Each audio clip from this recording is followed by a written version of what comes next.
서브 이슈입니다. 사람은 상대적인가? 사람은 정말 상대적인가에 대한 의문이 있었습니다. 얼마나 상대적인가라는 것이죠. 운전을 할 때 나보다 빨리 가면 미친놈, 늦게 가면 멍청이라는 얘기가 있습니다. 그만큼 사람들은 생각을 할 때 나를 중심으로 생각한다는 얘기입니다. 인간은 만물의 척도라는 말이 있습니다. 그리스의 유명한 소피스트인 프로타고라스의 말입니다. 이 뜻은 무엇입니까? 이 세상에 절대적인 진리가 있는 것이 아니라 모든 인간들은 자신만의 척도이자 기준이 있기 때문에 진리 역시 상대적이며 사람에 따라 달라질 수 있다는 말입니다. 그러나 이것은 상대적이라는 소피스트의 주장은 현대에 오기까지 주류 철학이 아니었습니다. 주류 철학은 2차 세계대전 이전까지 아리스토텔레스, 플라톤, 공자 등의 절대주의 철학이 대세였습니다.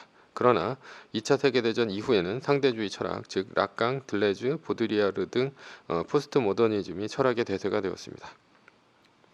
절대주의 철학은 이성, 국가, 자유, 공정, 정의 등의 절대적인 가치를 중시하는 철학입니다. 그러나 상대주의 철학은 절대적인 가치는 없고 모든 것이 상대주의적이라는 철학입니다. 그래서 상대주의 철학은 절대주의 가치에 대한 해체주의적이고 파괴적인 성향으로 나타납니다.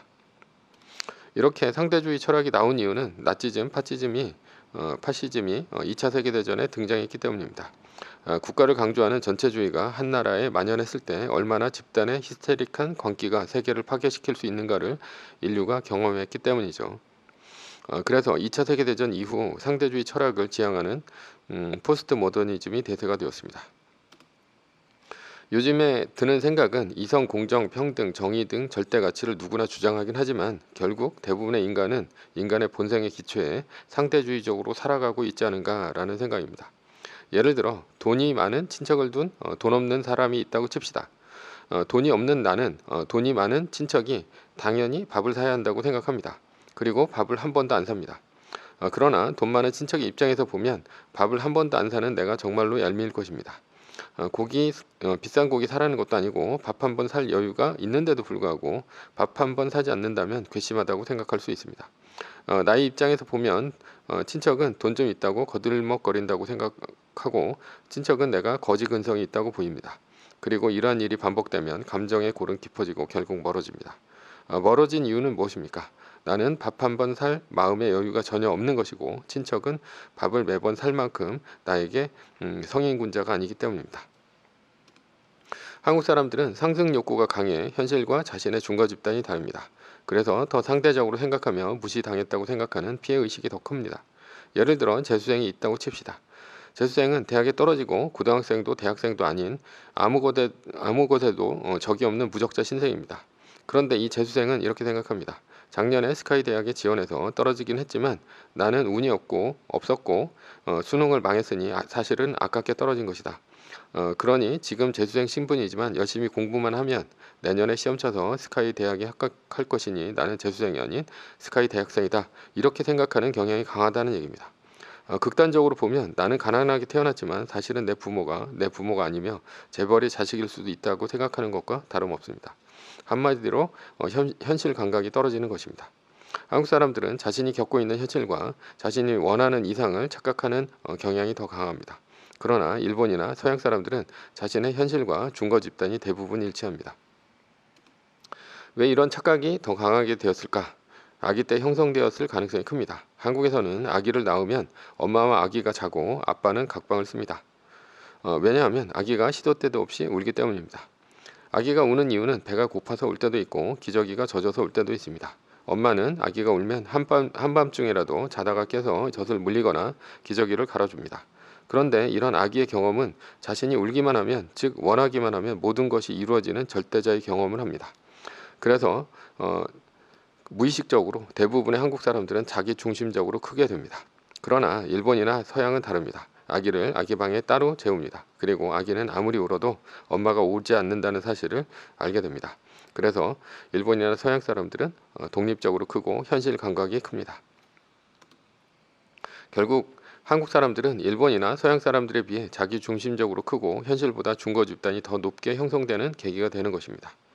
이러한 자아 형성은 상승 욕구가 큰 자기 중심적인 사람이 됩니다.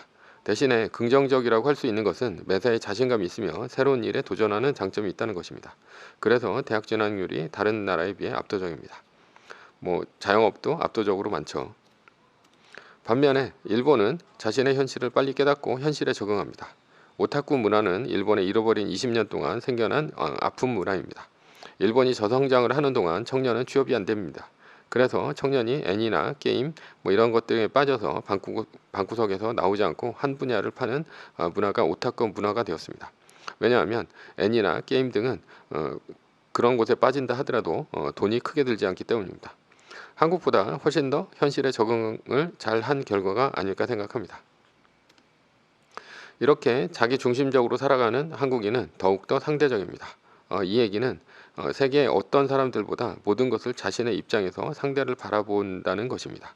반면에 일본이나 서양은 남에게 특히나 일본은 남에게 피해를 주지 말아야 한다는 교육을 어렸을 적부터 받고 자랍니다. 그래서 남의 입장에서 생각하는 문화가 더 발달되었습니다. 한국에서는 가끔 음식점에 가면 소리를 지르며 여기저기 뛰어다니는 어린애가 있어도 부모는 말리지 않는 경향이 가끔 있습니다. 기를 죽이지 않기 위해서라고 합니다. 그러나 일본은 남에게 폐를 끼치는 것에 대해 끔찍하게 생각하고요. 따라서 이러한 일은 일본에서 일어날 수 없습니다. 한국인의 단점은 자기 중심적이기 때문에 남을 이해하려는 태도가 부족하다는 데 있습니다. 예를 들어 타인에 비해 우위에 있을 때는 한심하게 생각하거나 무시하는 경향이 있습니다. 많은 사람은 뚱뚱한 사람을 볼 때 자기 관리 못하는 사람으로 봅니다. 학벌이 좋은 대학생은 지방대생을 볼 때 머리가 나쁘거나 노력하지 않는 게으른 사람으로 봅니다. 담배를 안 피우는 사람은 담배를 피우는 사람을 볼 때 자신의 건강을 생각하지 않고 담배 정도도 끊지 못하는 우유부단한 사람으로 봅니다. 매사의 모든 것의 가치 판단의 기준이 자기 자신이 된다는 것입니다.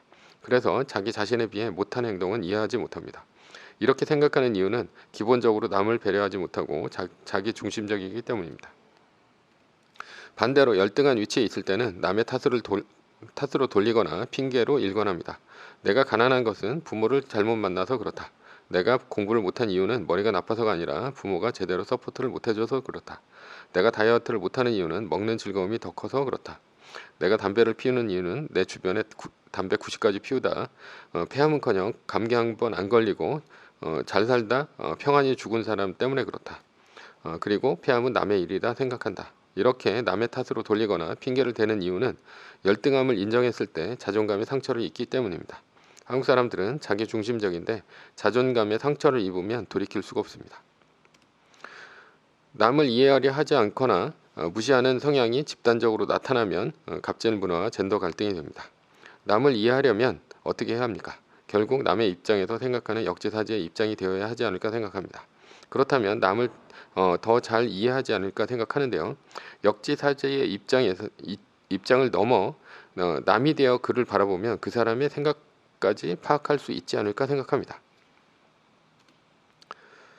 예를 들어 나는 면접을 보는 취준생이라고 생각합시다.